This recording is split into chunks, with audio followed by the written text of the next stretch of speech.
The Spy by Juan Moisés de la Serna. Narrated by Ian A. Miller.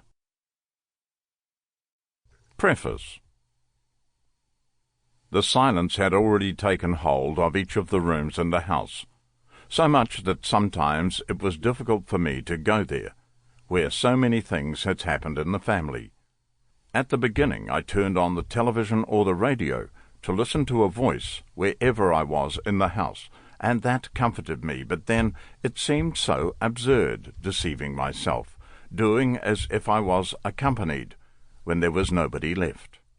Joys, sorrows, and sadness listened in every corner of that home in which my wife had always worked with such care to maintain order and cleanliness.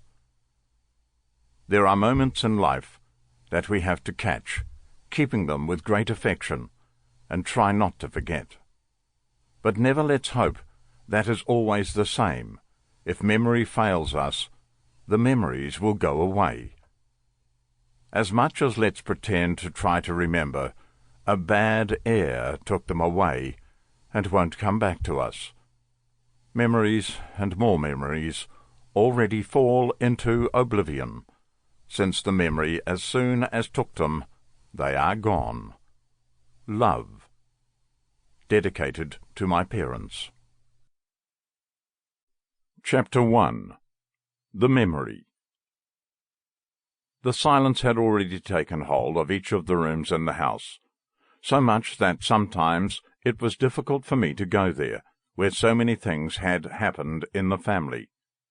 At the beginning I turned on the television or the radio to listen to a voice wherever I was in the house, and that made me feel better.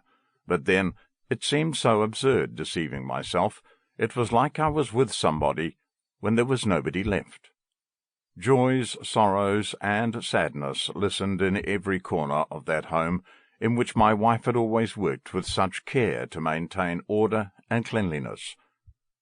Gradually I was closing the rooms, those which I didn't use at all, or those which brought me so many experienced memories just by seeing, most of them joyful, which strangely caused me great suffering, perhaps because I longed for them, or maybe because of the certainty that wouldn't be repeated any more, that everything that I lived there would remain only in my memory, as long as it lasted.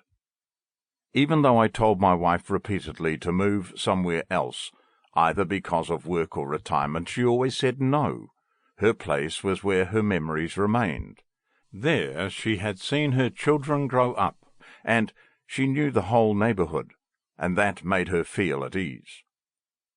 For some strange reason she preferred to leave, as she said, things as they were, without changing anything in the house, not a single picture or photograph, and when I asked why, she just said, "That's fine."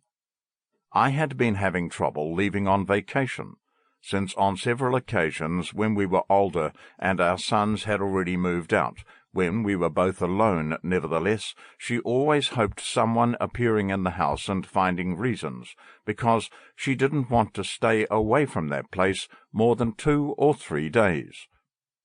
But how were they going to appear? If some of them lived in other continents, and with the one closest to us we hardly kept in touch after we had that discussion. It's something of which I still regret, not so much because it was completely unnecessary, but rather to the consequences it had in our relationship. Since then my wife looked at me in a different way. I know I was right, that our son was wrong, but she, as a mother, didn't understand why I didn't support our son when he needed it. For me, her loss was the most difficult thing, just thinking of that moment.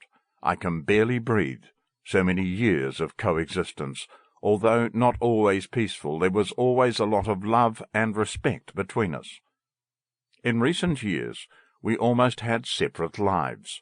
But we respected each other, we loved each other, but each one tried to develop their own activities without counting on the other, unlike when we met, that we wanted to do everything together, and be sharing as much time as possible.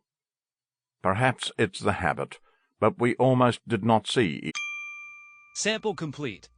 Ready to continue?